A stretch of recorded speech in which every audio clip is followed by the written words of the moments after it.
Oh, Whitey Herzog, he's been around, seems like Long forever. time. In It seems like, in baseball terms, in fact, he's been around a lot longer than most. In fact, only Tommy Lasorda has managed his team longer than Whitey has. But it's a case of, well, what have you done for me lately for Whitey Herzog? Yeah, his Cardinals won 3 pennants in a World Series in the 80s, but he just couldn't stomach losing in the 90s. So today, Herzog resigned as the Cardinals manager.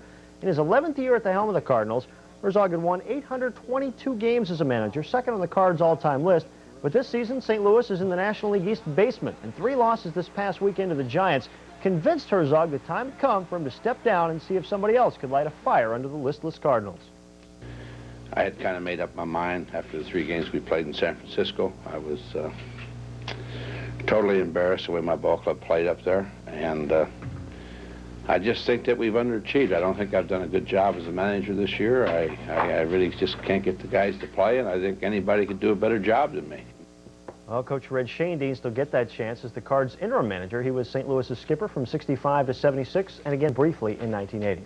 Now, you know, Andy Hawkins of the Yankees has got to get baseball's Hard Luck Pitcher of the Year award. Last Sunday, he pitched a no-hitter and lost, and today he threw 11 scoreless innings and lost again. Hawkins made his first start since the no-hitters. He faced the Twins, and he didn't give up any runs through 11, but the Yankees didn't score any runs for him, so it was 0-0 in the 12th when Brian Harper punched this one back up the middle to score Greg Gagne and make it 1-0. Then the next batter, Gene Larkin, smashed a single just past Steve Balboni at first. Shane Mack scored to make it 2-0, and that was it for Hawkins. In 11 2/3 innings, he gave up just 6 hits and those 2 runs, but when your teammates don't score for you, you lose. Hawkins did again today as the Twins took the first game of a twin bill, 2-0 in 12. The second game is in the 6th with the Yanks leading 5-3. The Indians and A's split a pair, 6-1 Cleveland in the first, 12-1 Oakland in the nightcap. The Royals' troubles continue. The Tigers blanked them 4-0 tonight. Toronto also throwing goose eggs. That's Seattle, and it was Chicago 4-2 over Baltimore. The Mets moved back into first place in the National League East with their 21st win in 23 games tonight. Let's go to Atlanta. Jane, catch this crazy pitch. Well, at least I know you watch cartoons. Anyway, Andres Thomas put the Braves up 1-0 with a single up the middle to score Dave Justice in the 2nd. But the Mets came back to tie it up, and then in the 8th inning, Kevin Elster broke the tie with a gapper to left center. Kevin McReynolds and Mark Carrion scored to make it 4-2. The Mets won at 10-7. They're in first place pending Pittsburgh's game at L.A. tonight. Elsewhere, it was Montreal 3-2 over Houston.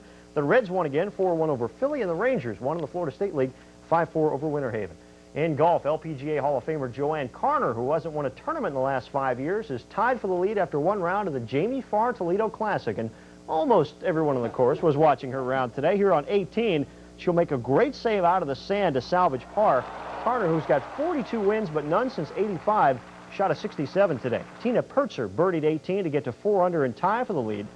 And Nancy Lopez of Naples, who's finished second all 4 times she's played the Jamie Farr, rolled home the bird here, but she shot 73. It's Carner and Pertzer in the lead after 1 round. The Senior Tour's Long Island Classic, Gary Player's in the lead there, and the PGA Tour's Long Island Classic, areas, and the Busch Classic and the PGA Tour, Lanny Watkins has the lead there by a stroke. Yvonne Lendl lost again at Wimbledon to Stefan Edberg. Can't beat that grass, I guess. But speaking of tennis and clay courts, Hoda Kotb and I will be playing in a celebrity tournament tomorrow at Sonesta Sanibel Harbor Resort. Hoda's the celebrity in the twosome here, but we'll see how good we can do. All right, good luck. Thanks, Ken.